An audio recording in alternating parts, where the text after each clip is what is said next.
Make better money choices. Choose a bank that takes your money seriously. Business Watch is brought to you by Nedbank.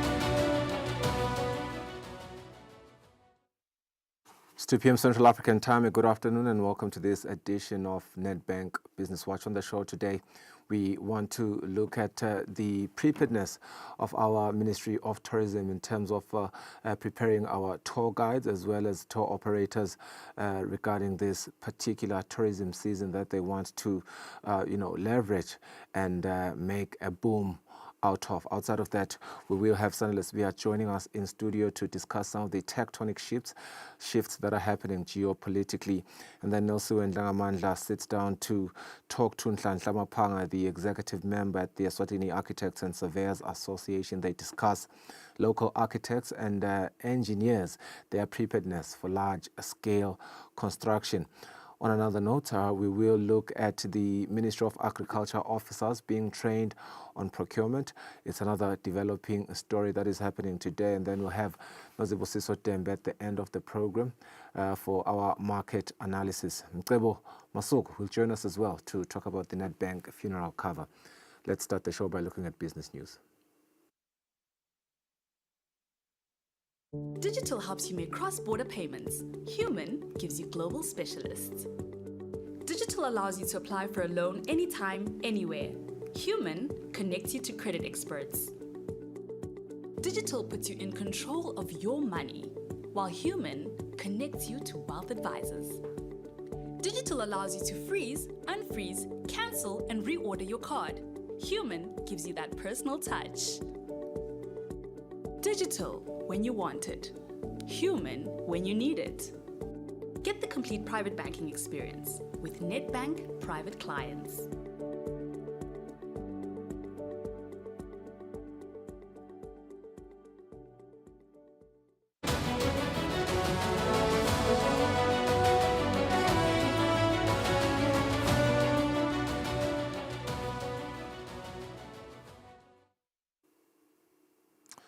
Welcome back to the program. You're watching Nedbank Business Watch. On our first story, the Eswatini Tourism Authority is taking a significant step in boosting the country's tourism sector. The 5-day training is mostly about facilitating training of tour operators that will in turn train community guides on tour operating services, tour operating techniques. The whole point is to try and improve the capacity of our community tour guides in leading a high capacity tour and ensuring that our visitors have a pleasant experience in Swaziland. We're mainly trying to standardize the trainings in Swaziland, tour guidings in Swaziland, so that all tour guides share the same information. We're trying to avoid a situation whereby, take for instance, you've got cultural tours whereby we've got guides that then disseminate wrong information to our tourists. So it's much more important that they understand on what information to share, on how to share it, and whom to share it to. We don't have a specific number because they're spread all over the country and most of them do not register. That's what we're encouraging to them, to try and register with the ETA and be known to us so that we can try and disseminate their information as to who's where and who does what. Participants say the training has deepened their knowledge on how providing the right information to tourists can help in increasing the length of stay. Personally, it is insightful in terms of, I would say, we're getting to learn a lot about tour guiding and stuff, even though it's all about community tour guiding. But as a tour guide also, it is giving us an insight on a number of things that we kind of didn't really know about. Even if we did know about them, it wasn't as clear as it is now. And then secondly, there is a gap in the tourism industry in terms of community-based tourism. So this initiative is going to widen the packages. Usually we have clients that come in for 1 night or 2 nights. That is about 3 days max. So because there's kind of less to do, not less, but there's kind of less to do. So now when we have those community products that we'll be able to sell, then we're going to have tourists coming in for longer. Because if you go to a village, first of all, we know our roads. So obviously you have to dedicate a whole day. So you already have tourists sleeping over because of a community product. So this is going to really help in terms of getting in more tourists into Eswatini and having more activities and itineraries to give to those tour operators from outside of the country and individual tourists. Ezinjengoba ngintofunzela kuba i-tour guide. Cishe sengilingile ngikwadiwo ukuthi nema-tourist nakafikile endzaweni wamukela kanjani, wasita kanjani, and yini lokunye loku lakulethako inzuzo. Eswatini's tourism sector, according to the Eswatini Tourism Authority, made a significant stride in 2022, contributing 623 million emalangeni to the country's gross domestic product, a 19.4% increase from the previous year. For Nedbank Business Watch, Nelson Dlangamandla, Fuminkosi Nzinisa, Ezulwini.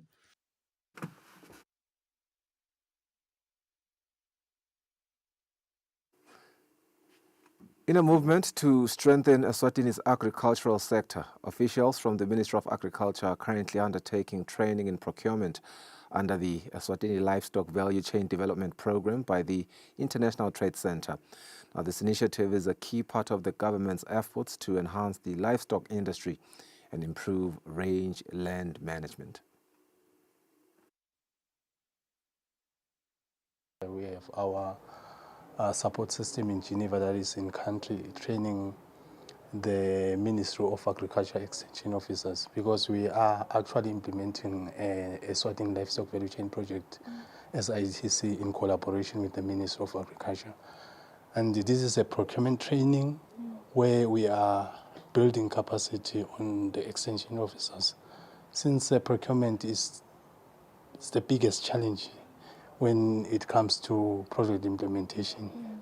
It normally causes a lot of delays and then affect the project implementation. So by training the extension officers, we are trying to improve efficiency in terms of the project implementation. This training will assist more officers in as much as avoiding delays, because you know very well that any project, it's all about supplies, it's all about procurement. So this training will help more officers to procure in order and on time.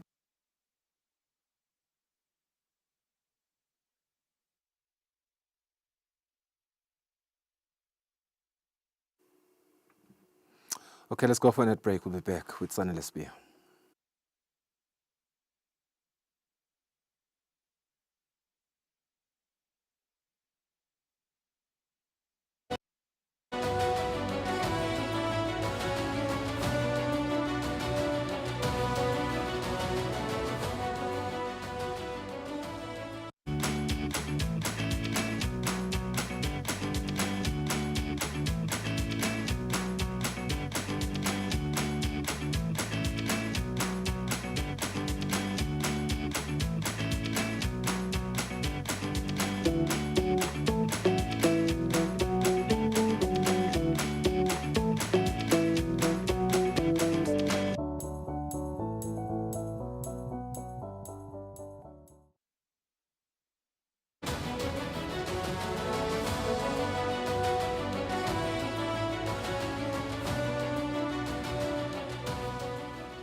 Welcome back. Sana Lesbia is in studio. He's going to discuss with us some of the recent changes in America's foreign policy shifts, as well as the trade relations therein, as well as, of course, the impact that these shifting strategies could have on global security and trade arrangements.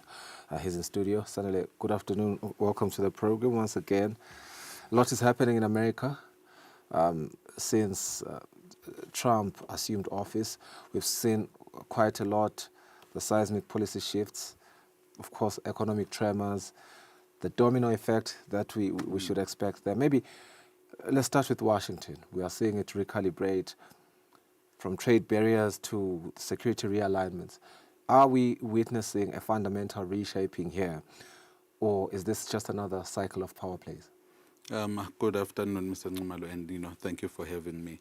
I think the question that you ask is quite potent because we are all still trying to figure out whether we're going to see this entire power dynamics change, or it's just going to be, one of those out of a deal type of situations. But yeah, Washington is really truly calibrating, and when they do that, it will also trickle into the global security situation, will trickle into the global bilateral relations, will also trickle into the trade relations, and no one will be left unscathed, or no one will be immune to Let's all talk of about this. the trade relations, the bilateral relations as you refer to them. Obviously, Trump is rewriting almost every rules of engagement that he has currently with every country. Who stands to benefit here? Because, some are worried, some aren't really worried. You look at what people are saying, analysts on social media. More importantly, does a small economy like ours even register on these shifting fundamentals? So essentially, everyone should be worried until and unless we get a clearer stance in terms of what the Trump policy and the Trump administration is actually going to do. And, a small economy like ours doesn't necessarily need to have much worries, but we just need to realign and readjust because we are actually going to be impacted. What does realigning look like? Realigning is one of those issues where instead of looking and focusing on the amounts that we were selling into the American markets, we could now try to reshape that, those bilateral trade relations, and, probably look to Europe, look east into China, Taiwan type of markets, look into other emerging markets, look intra-regionally, take advantage of the Africa Continental Free Trade Area.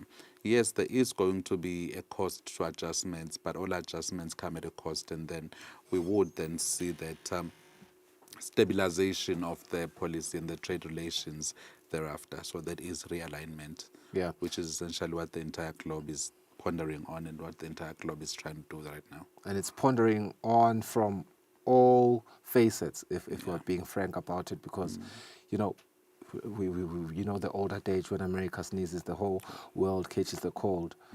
Where do we see the immediate tremors when you make your own analysis? There's, obviously we always do the market analysis, emerging economies, commodities, currency markets. Where are the major tremors, the immediate ones? So what we're seeing the immediate response has been, for investors to hedge in gold. That's why gold is really hitting record highs because of this uncertainty, right? And then what we're seeing again is the rewriting of the security arrangement and the economic arrangements. We're seeing that shift in Europe. Europe is really running helter-skelter right now, trying to get their ducks in a row because of these changes in the Trump policy, in the Trump administration and the policies. We're seeing, tariffs coming in on Europe. We're seeing that requirement on Europe to spend minimum 5% on their GDP. We're seeing Europe pondering a situation where the US does not necessarily take care of their security needs. And we've seen those moves shifting into, that NATO arrangement where President Trump wants to give up the commander-in-chief type of position within NATO. And now that is signaling that, instead of pulling out entirely, saying, no, I'm not going to take a burden of your costs, right? And then what we're seeing there is that 5% change in GDP. That money's got to come from somewhere. And yes, there are industries that are going to suffer as Europe recalibrates as well because of what has happened in the US. China as well, Asia Minor, Japan, everyone else has to rethink their trade relations. We already know that there are those tariffs coming in on vehicles imported into the US, and that's a blanket type of tariff. It doesn't exempt Japan. America seems not to have any friends when it comes to this tariff stance, but that's also being implemented haphazardly. Nobody knows what really it is going to look like. It comes as a blanket thing, and then all of a sudden there are exemptions on this and that, but on steel tariffs, we know that that's blanket and there are no exemptions. Vehicles as well, seems he wants to bring back that automotive industry into the US. And then, right now we saw that Venezuela thing where he says everyone and anyone who imports Venezuelan oil is now going to face tariffs. So there are all those dynamics shifting across the globe. And while there is that realignment of supply chains, export directions and import directions across the globe to bypass the American market probably. But in the short term, what we are seeing is a trade war ensuing. Trump puts up tariffs, Europe retaliates, China retaliates, Brazil retaliates, Mexico retaliates, Canada does the same. So that's not good for anyone because it just brings about this uncertainty in terms of trade relations and where we're taking our commodities. And we cannot understate and underscore the fact that America is actually the biggest consumer market in the globe, as it were, right now. So any shifts are not going to leave anyone better off. So that sounds very scary, the way that you've just articulated it. But, with all these tug of wars that you speak about, everyone is going to react pretty much the same way. Yeah. Where does Africa stand in terms of its bargaining power? Because we see the US is redrawing its map here. Does Africa have the leverage to really, really, make or negotiate better deals? Or are we simply bystanders in a superpower showdown? I would think in this case, if he goes drilling, if the Trump presidency goes drilling, if the Trump presidency goes mining, and if they get that Russia-Ukraine, that Ukraine mineral deal, so Africa does lose quite a market, quite market strength in their negotiating power, because our strength was the minerals, So right now, if it gets those rare earth minerals from Ukraine, and he also goes drilling for those rare earth minerals within the American economy. So essentially the amount of mineral or those rare earths that Africa will be exporting into the US will actually be declining. But interestingly, one of the dynamics that we're seeing, more especially on that NATO front, what President Trump or the Trump administration is pushing on doing is they want to give up the commandant position on in terms of overall NATO, but they want control in terms of Africa. So now that shows you that that's in my view, that's a reactionary strength in terms of what China is doing. China practically owns the entire Africa through those Belt and Roads initiatives. So Africa is heavily indebted to China. So in order to destabilize and try to neutralize the China effect, he needs to get boots on the ground. America needs some of the minerals that are only found in Africa. So we're seeing that shift. So it could mean he would most likely take a softer stance towards Africa. But, there's also now the row within Southern Africa, within South Africa and the US. Also, in terms of the oil, and all of those things, if we can secure that African market to supply that oil into the US through providing that security guarantee, then overall the US might not necessarily feel the retaliation coming through from the mainland, that's China, coming through from Europe, and that will somehow lower the inflationary cost, and it would help him deal with inflation within the US. I do want us to talk about the China factor. Even you did touch on it briefly earlier. Even right now, you just alluded to it.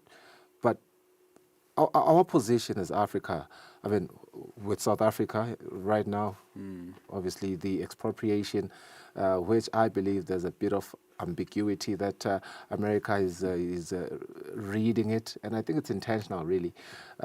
Maybe Elon's relations with South Africa, I really don't know what it is, but Trump also his pronouncements, I think, was it Botswana or Lesotho, where he mocked the existence of a whole country.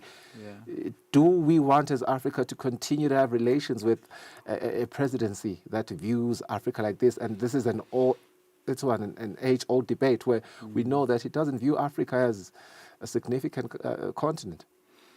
Yeah, that's the sad reality. is Africa right now cannot afford to live without the US. That's very sad. Yeah, purely because I think as Africa, we've not invested much within the Africa continent to make trade relatively easier within the region. It is actually quite easier for you to transport your commodities from here to the US, from here to Europe, from here to China, than it is to actually transport the very same commodity from Eswatini to the Democratic Republic of the Congo or to Djibouti, on all of these African countries. So those logistical challenges make it quite a nightmare for Africa to lose such an important A wake-up market. call maybe to expedite the African Continental Free Trade Area.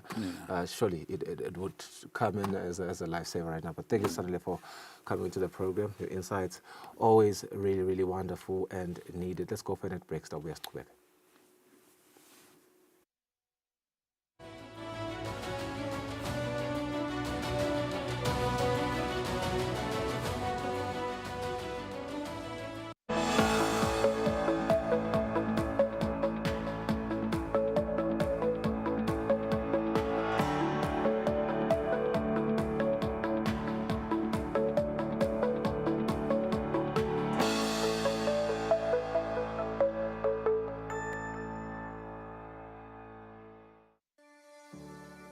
Eswatini TV has signed a code of conduct that is enforced by the Eswatini Communications Commission. We are committed to reporting news that is accurate, comment that is fair, and programming that does not amount to hate speech or the description of gratuitous violence or explicit sex. For any complaints of our programming, please contact us on 2411-9600 or email info@eswatinitv.co.za. You can also contact the Eswatini Communications Commission on 2406-7000 or write a letter to ECCOM on PO Box 7811 Mbabane. Email address is info@ecom.org.sz.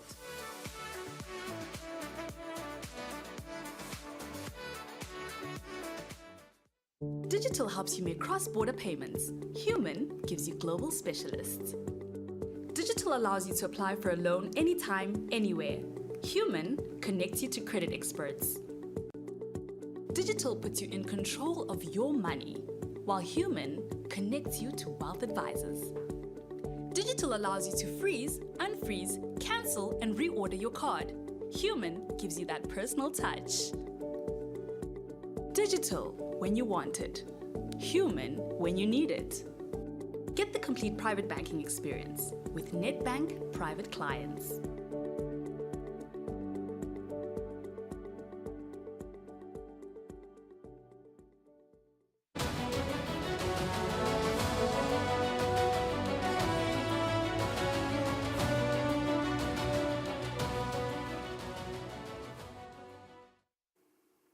All right, let's welcome Mcebo Masugu, now insurance specialist at Nedbank, to talk all things their funeral cover, which offers a lot of solutions that you need for yourself.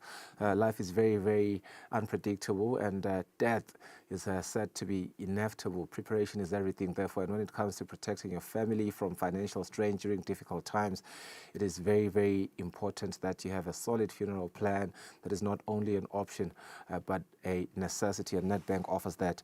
So welcome to the program, and critical conversation, one that people tend to avoid. Asiqale ngechaza nje le funeral plan yethu, like an elevator pitch. Yeah. I'm giving you an opportunity. It's an elevator pitch. Make it make sense to the viewer at home. Yes. Thank you for having me. I think it's been a while. I think if you know cover, most of our society sitting sisibonile in the market. Sibantu nje kushonelwa into lesiyibonako on a even now and then basis. So silibhange sabuka sithi no asesimane sebabambise lama clients ethu. Ngekuthi makuvele isehlakalo bakhona ukusitakala because siyababona bavele emabranchini ethu bakhala ngemali kwenedi noma sebafuna ukukhipha leyo mali lesele bayosida ekhaya. I-funeral cover yethu sihlukanise kabili kunena lesibita nge-immediate family. leyo ke inaka vele le immediate family, which would be customer lethu, spouse sakhe nebantwana. Bantwana ke covers esifike 21 years. Siphinde sibe sikhona cover nabogogo ekhaya, which is the extended family. So nabo andi bomzala bomalume bayangena kuleyo. Asasibuke na immediate family. Ngiyayibona ngathi tamchaza kakhulu umbukele ekhaya enzabe ukuthi one single premium cover. I mean one single premium covers the whole immediate family. Can you break that down for us as well as explain the value that it offers really? Yes, I think ihlukile ke leyo mawubuka nje ukuthi mawuyofuna la ngephandle bavamele ukukuchuzisa ukuthi ufuna yipi. Le yethu ke vele bayidesign in such a way ukuthi iyashipha. Sithi cover wonke umuntu, which is your spouse na client wethu and all of their children ngepremium yinye. So itawuqala ku-15 ifika na ku-37.50 emalangeni, but yona ke akusokuthi vele uyachoose ukuthi ufuna yipi. Siyakufaka vele sakhe ama category according to my accounts ethu. Loyo nje uyangena kuleyo category leyo la fita kuyo. But ke vele ishiphile ngobuka nje what is being offered in the market. Yeah. Affordability is very key. Now since you that becomes very, very key because bantu choose a funeral cover letinye tinto labaye bakhathathe ngathi uthi dangidulela already nginama bills lamaningi langaka. This is something that kufuna ithathwe every month, but ninifika ngeke ukuthi ndawuthatha nje 15 emalangeni kuphela. Imali yesinkwa. Explain that to me, how you managed to offer imali yesinkwa without compromising ama benefits. Yes, njengoba ngichazile ukuthi ila kule product design kahle kahle. Kube sayivula nje sathi hayi wonke kade ichoosele la kufunako beyitawudula. Futhi lesikucelile nje ukuthi baphindze basitwikele nalabo waiting period bethu lokuvuthwa kwayo, which makes it different in the market. Sine nje sithi 3 months ku natural death ema umuntu ashone ekugula yakhona ukuthi udo claim, but ke vele lokushipha kwayo ngile itala ikulenzaba ekudesign ukuthi no lo bantu siyabafaka kula ma category abo le sebasakhele wona. But the design as it is right now, it looks like it does offer quite the convenience that people would want and feel like, my dignity is not stripped here.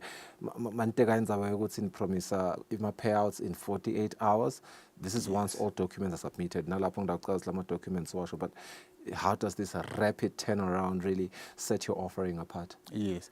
I turnaround yethu inalokuthi lambo umshwalense bethu babhanga nathi. Si cover ama clients ethu. Sinalo budlelwane lobuqinile felela ama insurance ethu.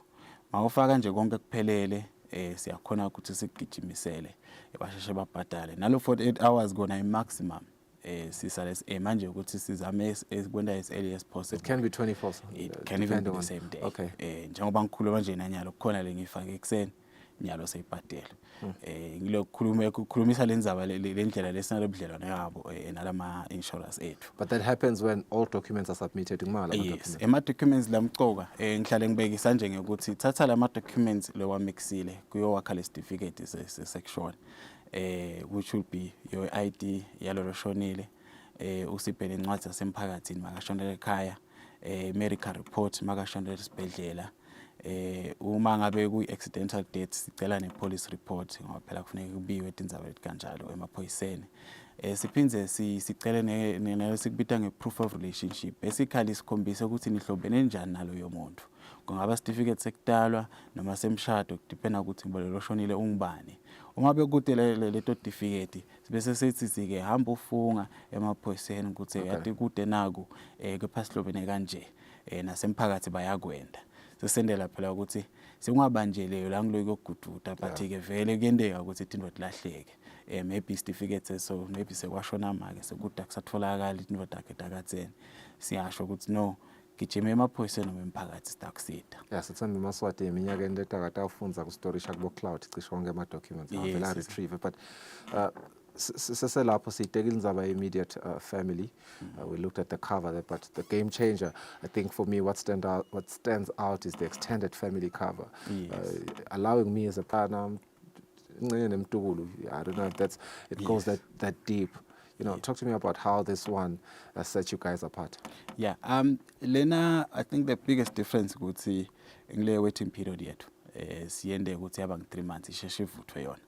regardless ukuthi iminyaka yaloyo muntu unangaki. Flat out nje sithi 3 months. Kumakethe ukuhlukhanza ukuthi bathi 6, 9 noma even 12. Lokunye vele nabo batukulu sidaba cover. Bogogo siyaba cover siyafika ku 8 years. Maneke vele masathi 81 akasakhona ingena. Sibuka la kucaleni ukuthi ngabe lo gogo umfaka unangakho eminyaka.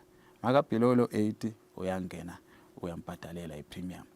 Lapho ke sivumela ukuthi ufake up to 10 wama family members akho. Ngisho nalabantwana nje labadzala above 21 bayangena ngala ngoba ngale ngithi immediate bese bayaphuma basana 21 unless basesikoleni baphuma ku 25 ngale immediate. Ngala sidaba accommodator from 21 years going forward. Utawukhona ke kuchoose lapho ukuthi ngifuna kumfaka kumalini sesibuka neminyaka ke but ke mawukuthi sicocisa utakukhombisa le pricing yethu ukuthi ikanjani but le kumcoka ukuthi le waiting period yethu imfisha mawubuka nje ukuthi what is being offered in the market. Sitekenza waiting period good at all. Masikhuluma ngema accidental deaths. Yes. That's what you say. But kunalo 3 months if it's natural occurrences. Yes. As a policy holder, that gives me a lot of peace of mind. You know, how does that work? Yes, accidental death sabuka ukuthi it's unforeseen. Unforeseen circumstances can happen. Ngikwabuhlungu lapho ngoba phela umgadzile sibani ukuthi afela ekhaya nawo akasaveli. Lapho sithi nje mawusayinile yasasa leyo kanye itawukhona lokusitakala. Lapho ke lokuhluka ukuthi bese sesifuna le police report to prove phela ukuthi hayi ushone vele by accident. La nalo accident akusini kodwa imoto kuphela. Ngoba phela ngahamba ngemahlathini ngigileke ngiwe nakusoshonela. Unfortunately those things they do happen. Nalapho uyakhona ukukhaveka. Yes, but ke vele sithi immediately soon as payment eqala ingena sithe inkinga siyakhona ukutoclaim. Kune sika lesitayelekile kade sekuthi makutekwa nje indaba the funeral cover abantu baye bathi I'll sort it out one day. Kunaleyo nje procrastination around it. Nokupheka uyiphushela embili lento lena inebungoti lento lena njengoba uveta uthi ungagila ukuthi hambela lapha ehlathini. Awukhulumela nanga umbukele ekhaya lopheka ukuthi nje uyiphushela embili lento. Yeah, unfortunately vele sibantu asithanze lokukhuluma indaba lethi kanje. Atsito letimnanzi but nje vele impilo injalo. We should not be afraid ukukhulumisa this type of difficult conversations. Mina nje makhuluma nama-client ekhaya ngibisa ukuthi hawu hlamini imali yesinkwa nje kuphela. Soda ufuna ukuya ekhaya uyokhulumisa kangaka. Ungaya kona uyokhulumisa ekhaya but 15 rand emalangeni akusimali eningi. Nalokuthi phela thina siyibamba vele ku-account yakho. It's probably the cheapest thing that you pay for monthly in terms of subscriptions. Exactly. Subscriptions are. Exactly. Anyway, for those listening right now who want to immediately start or open this, take action today, what's the first step? Dawuqala nje ukuthi mawuthi account, sicela ukuthi uvule account. It can be a current account, it can be a savings account as long as ine card. Lapho siyakhona ke bese siyakufulisa le funeral cover. Utasicwalisela form usiphathele ne copy ye-ID yakho ne-ID yakho if ude original certified copy. Le bese siyakucela nje ukuthi kulabantu otabafaka sicela ube nawo lama ID numbers. Utokhona ukugcwalisa lapha umake sure ukuthi ngiyo. And then ke ungakwenda even via email but email vele sitawufuna ukuthi tonke into ebe certified kanti mase branchini uyakhona ukusinike ID yakho thina siyibone as an original siyisite. Nakungashayela futhi mafuna ukuchazelwa 3278 kukhona ama consultants angakukhulumisa ukuchazela kabanti noma usi-emailele at helpdesk@netbank.co.za nakhona sitakhona ukukusendela lawo ma application forms and information loyidingako. But nje I will push ukuthi abantu basheshe batende into lethe especially mabe kuke kwavela in your head into mabe kukhona lokukubhodarishako kwende ngoba kutawubuya at some point Google imali utabe sesuyakhala. Well, thank you so much for your time. Grebo is from Nedbank. Eswatini is an insurance specialist. Asibahlole market sibuya sibuka inkulumo ngophiswano phakathi kwaNhlanhla Maphanga neLisiwe Ndlakamandla abateka ke indzaba nema-engineers nema-local architects ekutheni nalungelele kangakanani tindzaba tabo large scale construction.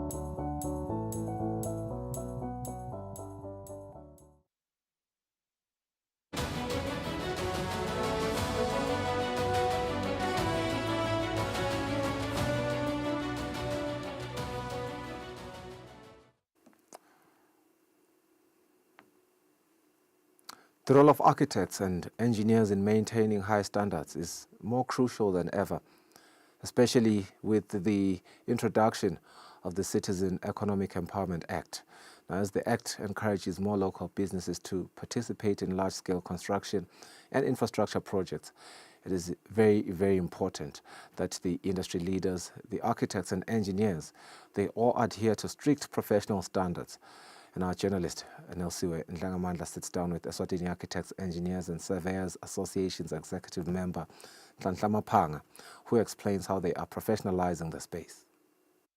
Mr. Maphanga, welcome to Nedbank Business Watch. We thought we should come to the Architects, Engineers and Surveyors Association because siyabona kula malanga i-Citizen Economic Empowerment Act seyitawuqala kusebenta, so we just want to find out ukuthi as companies in Eswatini, are you actually ready? Are you upholding standards as you are about to work in big projects? So, but my first question is, can you briefly tell us about this association? The Eswatini Association of Architects, Engineers and Surveyors is one of the older established associations where the people in the built environment, when I say the built environment, the construction professionals come together and share ideas, trainings, and also try to lobby for work and so on and so forth. So it's a platform where we also our peers who share projects and an understanding of the built environment. And we address matters that come up in the industry that affect us all. What are the specific requirements in Eswatini for one to become a licensed architect, engineer, and surveyor? Previously, we were all trained by government. It all started at the Ministry of Works, where they used to send some of the employees to the UK to train, and in a way of trying to capacitate the country to have enough trained skill in the built environment. We all used to register with the Ministry of Works at the time because that was the line ministry responsible for issuing projects. So they wanted to make sure that the right people have the right jobs. And at the time it was dominated by expatriates, so a lot of Swazis have been trained. As time moved on, we then developed what we call ASAP, which is Engineers, Architects, Surveyors, and Allied Professionals Council. This is a new body now where we now register before we can basically practice in the country. Previously, we all registered, most of us are still registered in South Africa or the UK. But now we have got our own council, which is ASAP. So if you want to gauge yourself, you basically submit your application to ASAP and they will tell you what level of professional you can be, whether it's a professional engineer or you're just a candidate engineer. At some point, I did an interview with the Construction Industry Council where I voiced out that there are concerns now that some of the different buildings around the country that are built by locals are not meeting the standards? What is it that you are doing as an association to ensure that the work that you do is very much competent? Yeah. As an association, when you apply to be a member of our association, yes, we do check your qualifications. Previously, we vetted ourselves, but now with ASAP, you come to us with your certificate from ASAP, which is now the regulatory body that can confirm whether or not you're a professional. And we have those people, then you then register with us as an association under that category, whether you're a professional or a non-professional. The issue that CIC possibly is raising is a concern to us all, because it is perceived that us professionals are quote-unquote expensive, whereas if you're investing in any building 1 million and above, you actually do want to send it to somebody who knows what they are doing. And unfortunately, because we are perceived to be expensive, a lot of clients or people engaging in building works shy away from the professionals, and they end up taking people who are not quite qualified. And that's where the mistake begins to happen. Having said that, what is it then are you doing as an association to ensure that your professionals do not lose jobs to those that are not qualified? Ngoba uyasho ukuthi seniyabona lokuthi sekukhona lapho konakala khona ngekuthi sekunebamfu labangenako kanti abasiko qualified. We are open, and we're working with CIC and ASAP to training, helping train people that are not in the that are not professionals at the moment. However, we are struggling. So one of the things we need to do now is to educate, both at the lower developers level, even finding a way up to Parliament to get people to understand the importance of using qualified professionals in whatever you do. It's like buying a brand new motor vehicle. If you spend $1 million on a new motor vehicle, you certainly won't take it to a bush mechanic to service it. You'll have to take it to the dealership where people have got the proper diagnostic systems. It may be a little more expensive with them, but you know that you're getting the best service. I know you have mentioned some of the challenges that you face as architect, engineers, and surveyors, but what else poses a challenge to you as professionals, and what is it that you are doing as an association to solve those challenges? Currently, the challenges, like I mentioned, we are perceived to be expensive. And secondly, there is a shortage of work that's going around in the country. So even with the professionals, we have been exposed to having to tender for projects. And there are fewer and fewer projects where they are open now to the public. You know, they're open to all the professions.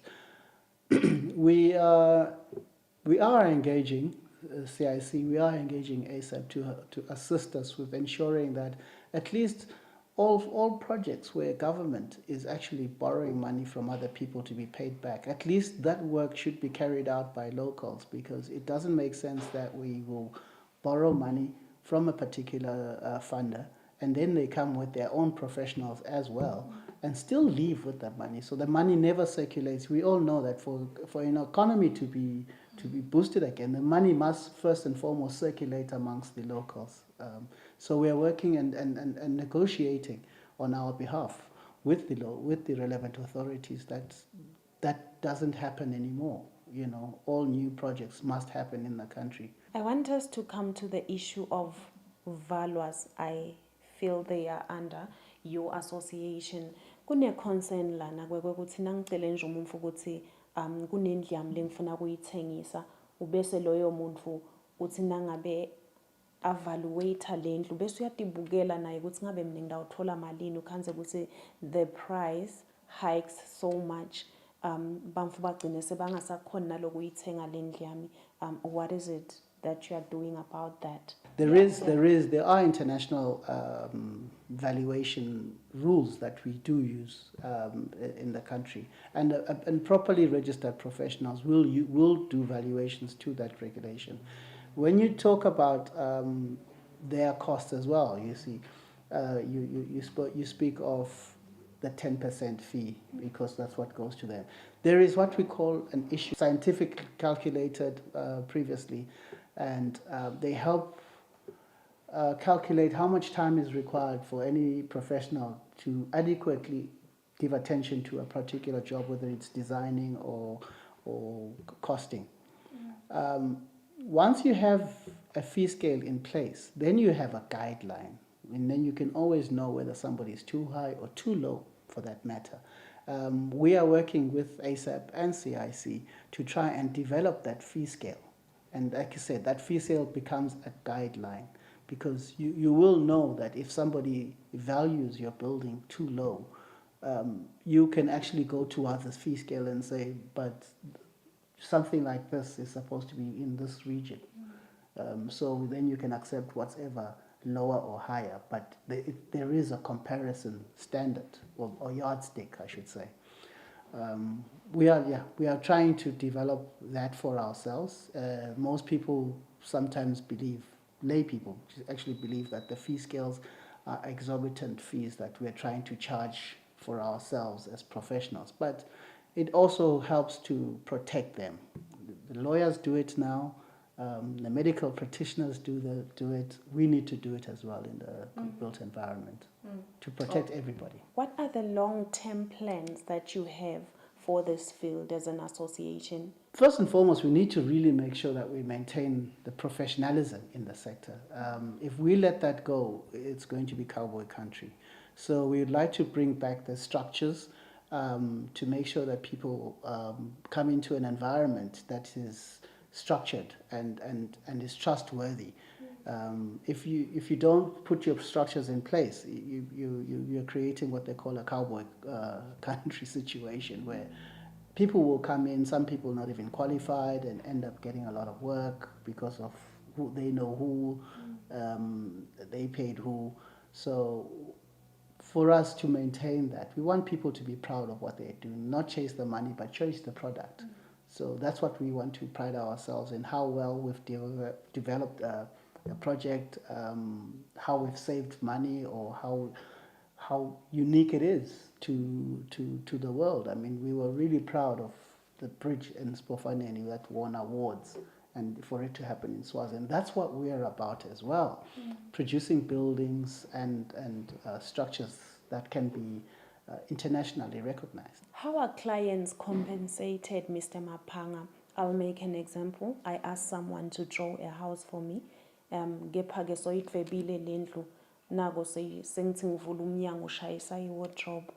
can I go? We are addressing it, even with the new act, how to protect the clients from malpractice. Technically, we have what we call professional indemnity as professionals in the industry, where the client can claim against malpractice of one way or another. So such a cases, clients are protected because they can take the professionals to task to say, you know, you have made a mistake, it has cost me so much, you must. Just in a similar way that we do with contractors. If they make a mistake, they do not follow designs and something goes wrong, they are also expected to correct at their costs. So likewise with the professionals, we have what we call professional indemnity, which covers us for mistakes, let me just put it that way, mistakes that may happen, or oversights that may happen from the design point of view, whereby, for instance, your door is not opening right, you can't get your furniture into the room, and so on and so forth. And that redesign cost and reconstruction cost is something that you can claim against that insurance as a client. Having you on Nedbank Business Watch was a pleasure, Mr. Mapanga. Let's hope that we will see more eMaSwati in this space, benefiting from the Citizen Economic Empowerment Act and kuqinisekiswe phela nekwekuthi lo msebenzi lentawenda vele uba ezingeni lelifanele kude abe maningi emaswati lazuza kwatfole nemisebenzi. That marks the end of that segment. We'll go for a net break. Nozibusiso Dembe, our treasury dealer from Nedbank, is in studio. She's going to help us make sense of the markets today.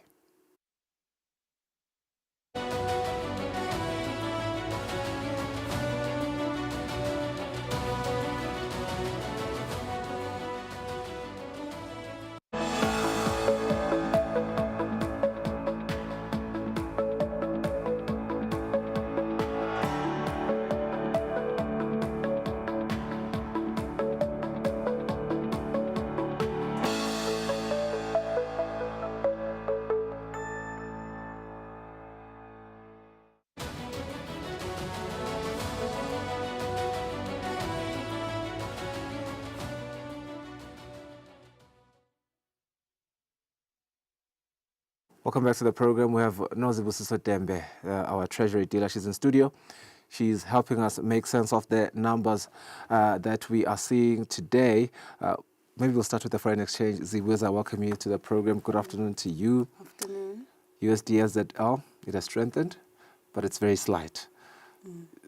Talk to me about this. It's down by 0.11%. What is driving this shift? So actually, the ZAR has been weakening since last week, Thursday. This is after the SARB made an interest rate decision where they decided to leave interest rates unchanged. So we saw the ZAR strengthen and the IZL intuitively after that. And it seems like the SARB they shrugged off the inflation print that happened the previous day, which was the Wednesday, where inflation in South Africa came out at 3.2% versus an expectation of 3.4%. And the market obviously was expecting inflation to be a little bit higher, but the SARB didn't factor that into their decision. And it also seems like the SARB is waiting for the dust to settle when it comes to the global trade wars that are happening at the moment. And I think that once the dust settles there, that'll then give an indication of what the interest rate expectations or the direction is from then on. So the ZAR is trading, has weakened against all major currencies. The US dollar IZL is currently trading at 18.2240. The euro against the IZL is trading at 19.6632. And the pound against the IZL is trading at 23.5067. It's quite interesting. There in the UK, what is really happening there is that a shift in terms of their economic data, or could it be a shift in terms of the sentiment, investor sentiment shifting elsewhere? So there is investor sentiment that's shifting elsewhere, but regarding the numbers that we just saw, it's primarily a weakening of the ZAR, not really a strengthening of the other currencies. It's quite interesting. Okay. Should we move to commodities now, if you will allow? Gold, you always say it's a safe haven. Absolutely. And it has nudged up slightly by 0.006%. With markets wobbling, of course, we are seeing economic uncertainty. I want you to talk to me about this, whether is it a minor movement or rather a sign really of that investors are starting to really hedge their bets. So like you said, gold is a safe haven currency or investment avenue rather for investors. And we've seen gold reach the price of $3,000 per ounce, actually exceeded for some time. So on about a week and a half ago, it passed that 3,000 point, and this is because of the safe haven demand of gold. The U.S. uncertainty, which is being experienced at the moment, is making investors a bit apprehensive around U.S. investments, so they are shifting towards gold. And there are positive impacts of that for the rand, because we know that South Africa is one of the biggest producers of gold, which means the price of gold ticking up is increasing, has the potential to increase the output of gold coming from South Africa. So we saw the rand last week. Unfortunately, we didn't have a show last week, but we saw the rand last week strengthen quite a bit to levels of 18.01. And we're currently now trading at 18.22. But this is after Thursday's interest rate announcement. So gold is really quite high at the moment. On the side of Brent crude, which is trading at $75.15 per barrel, we've seen the price of Brent crude edging higher due to supply concerns mainly. Yeah. So there's a lot of supply concerns when it comes to gold because there's a decrease in U.S. Stockpile of Brent crude. But then more importantly, on Monday, President Donald Trump signed an executive order to impose 25% tariffs on all countries that are importing or using oil from Venezuela. Yeah. It's important to also emphasize that oil is one of Venezuela's biggest exports, and China is one of the biggest buyers of oil from Venezuela. And we know that China is a big target for the US. For the US. So all those things tied up together are then causing supply concerns for oil. It is very, very interesting what is happening there, but I do want to really pivot back to gold a little bit. What we are seeing here, is this the safest in terms of it being a haven? It's been in recent history. I mean, what has been happening in the US has been happening for a while now. Is this an unprecedented number in recent history? So yes, it's never reached levels of 3,000, exceeding $3,000 per barrel, per ounce, I mean. And it's primarily been due to what's happening in the US, and it's been growing slowly. It's been quite insidious, the growth, because the market is really watching out to see what's happening next. Interesting. It has metastasized all over. All these numbers that we've really discussed, it's the US effect has really been there. The S&P 500, as we move into equities now, inching upwards, but this is albeit, modestly. It's doing it very modestly. Yeah. What is the signal here? Is it, telling us about optimism maybe, or, are we in for a bumpy ride? We're definitely in for a bumpy ride. The S&P 500, as you're saying, it's edging up a little bit, but very marginally. In fact, yesterday it closed at those levels, but during the day it was up and down with small losses, small gains, small losses. It then closed there. And over the past couple of weeks, the S&P 500 has been really experiencing significant losses. It might not be depicted in this picture, but if you look historically, there's been significant losses in the S&P 500, primarily due to what's happening in the US. And what we're seeing is that investors are shying away from US investments and moving on to other investments. So that's benefiting the FTSE as well as the JSE All-Share Index. Yeah. So is it the same story? I know you are saying yes, indeed. What is happening in the US is also, having a downstream effect on the FTSE and the JSE All-Share Index. But I do want to understand the reflection really when it comes to the FTSE 100 there. Is it, the UK market, or is it merely catching up to broader global trends? What is really happening? So the FTSE 100 tracks the performance of UK companies. And because of what's happening in the US, investors are shifting their investments also to UK companies, South African companies as well. But it's also important to emphasize that right now the market is very apprehensive and waiting for what further trade tariff announcements Donald Trump is going to make. And those are due on the 2nd of April. So on the 2nd of April, you're probably going to see a lot of shifts. Trump has indicated that some of the countries will be, they won't be hit as hard, but there's mixed signals in the market, so it's not quite clear yet. Do you have a prediction of, the kind of effects that we're going to feel?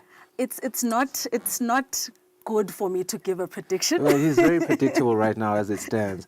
The JSE All-Share Index, what we're seeing there, could that have the same effects in Eswatini? Yes, unfortunately, or fortunately rather, because the ZL is pegged to the rand. Whatever happens in South Africa, we likely are to experience the same thing in Eswatini. So your expertise is always very insightful, and I'm sure the investors here at home, and we do have viewers from abroad as well. These insights we are really going to help them make informed decisions as they make their investments. Thank you for staying with us on the program today. This has been Nedbank Business Watch, the last one of the month. We hope you'll be with us again next month for more of Nedbank Business Watch. Have a good day. Bye-bye.